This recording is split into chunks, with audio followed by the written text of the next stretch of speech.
हम नीव करोरी महाराज की कथा सुनाते हैं, पावन कथा सुनाते हैं।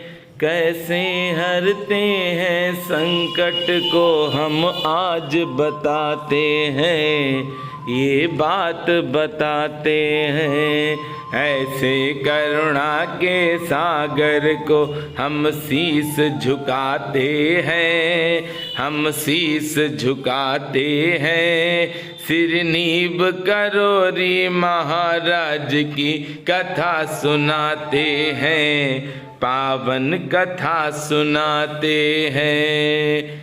बाबा महाराज के सारे भक्तजनों को मेरा प्रणाम।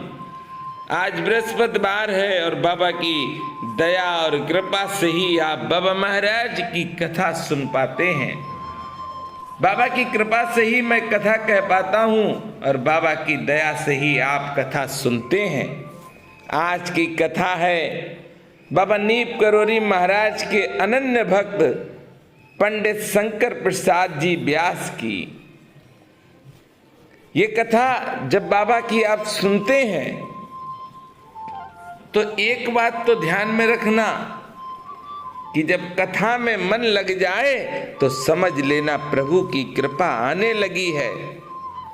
चलिए कथा में चलते हैं। कैंची में निवास करते एक दिन पंडित शंकर प्रसाद जी व्यास बनारस को शाम के समय बाबा के साथ टहलने का सौभाग्य प्राप्त हुआ।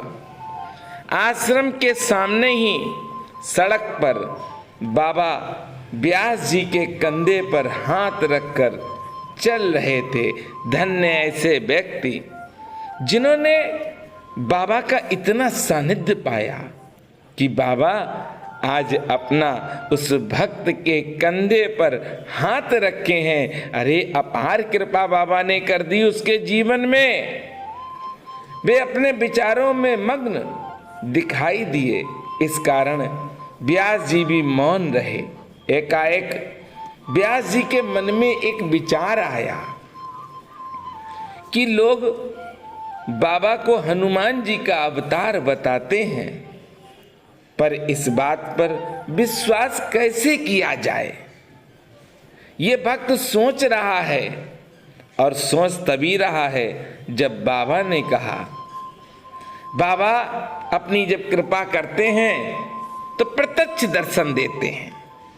ऐसा सोचते ही बाबा ने कंधे पर रखा हुआ जो हाथ था, जो बाबा ने अपना रखा था, उससे उस पर कृपा भक्त पर बरसने लगी और बाबा ने उस भक्त के कंधे से हाथ उठा लिया, हटाया है। अच्छा, बाबा तो जानते हैं कि किसे क्या चाहिए। भक्त जब सोच रहा, ऐसा सोचते ही अपने कंधे पर रखा हुआ बाबा का हाथ उन्हें कुछ भारी प्रतीत होने लगा। बाबा ने जब हाथ रखा था कंधे पर तब हल्का था, पर जब श्री हनुमंत लाल जी को याद किया तो हाथ वो भारी होने लगा। धीरे धीरे उस हाथ का भार बढ़ता ही चला गया। अरे यहाँ तक कि उनका कंधा जवाब देने लगा। शंकर दयाल जी का कंधा जवाब देने लगा। हाथ सहज रूप से शंकर दयाल जी के कंधे पर रखा था। उसका आकार वही था, आकार नहीं बढ़ा पर वजन बढ़ता चला गया। व्यास जी भीतर ही भीतर बहुत परेशान हो गए, पर बाबा से कुछ कह नहीं सकते हैं। भक्तजनों, बाबा नीव करोरी महाराज की कृपा से 17 सितंबर को नीव करोरी धाम में उत्सव मनाया जाएगा। आप सब अगर शामिल होना चाहते हैं तो आप अवश्य हमें बताएं। इस दिन बाबा की कृपा से सुबह सुंदरकांड का पाठ होगा और उसके बाद भंडारे का प्रसाद बांटा जाएगा। लगभग पूरे ही दिन भंडारे का प्रसाद बांटा जाएगा। जिस भक्त को भी लगता है कि वह सहयोग करेगा तो अवश्य आए, देखे और अपना तन मन का सहयोग अवश्य बाबा महाराज के धाम में दे। चलिए कथा में चलते हैं। हाथ का आकार वही रहा, पर व्यास जी अब हाथ को बर्दाश्त नहीं कर पा रहे। कंधा जवाब देने लगे। व्यास जी भीतर ही भीतर बहुत परेशान हो गए। प्रेम से रखे गए इस महान विभूति के हाथ को हटाने में भी व्यास जी को संकोच हो रहा था कि कैसे बाबा का हाथ हटाएं।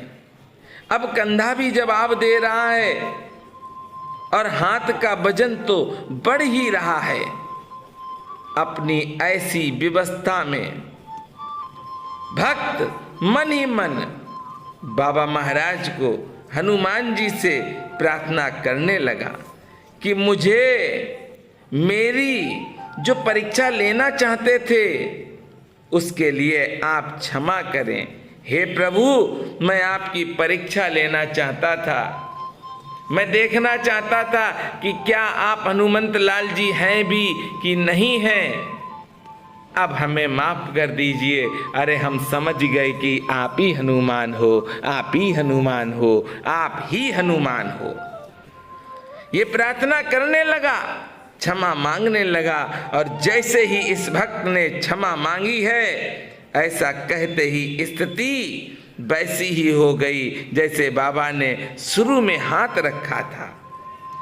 अब इसके कंधे पर जो उसे लग रहा था भक्त को कि बहुत ज्यादा वजन हो गया, अब वह वजन खत्म हो गया। बस जिस तरह से हाथ का वेट होता है वही रहा। इस प्रकार इस भक्त की धारणा जो मन में थी वह पक्की हो गई और इसे अब भक्त को लग गया कि बाबा तो हनुमान जी महाराज के अवतार हैं। मैंने सदैव आप सबसे कहा है कि चाहे श्री हनुमंत लाल जी की सेवा करो, चाहे बाबा नीम करोरी महाराज की सेवा करो, अंतर नहीं है। कभी अंतर नहीं समझना। बाबा जब अपनी कृपा करते हैं तो सारे चमत्कार आपको देखने को मिलेंगे।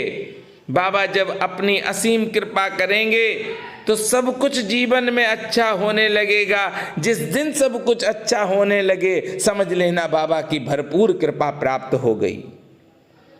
बाबा हनुमान जी हैं, पर हनुमान जी को जो पसंद है वो आप अवश्य करें।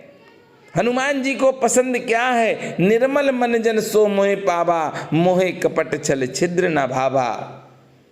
और हनुमंत लाल जी को दूसरी चीज क्या पसंद है? बस दो चीजें आप अपने अंदर कर लीजिए, हनुमान जी की कृपा हो जाएगी। हनुमान जी अपनी असीम कृपा कर देंगे। दूसरा क्या कार्य करना है कि जब भी आपके सामने कोई भी बहन बेटी आ जाए आप उसको प्रणाम करो। कभी मुख नहीं देखना, हमेशा चरण देखना। चरित्रवान बन जाओ, हनुमंत लाल जी की कृपा तो घर बैठे ही आपके पास आने लगेगी। बोलो जय सिया राम।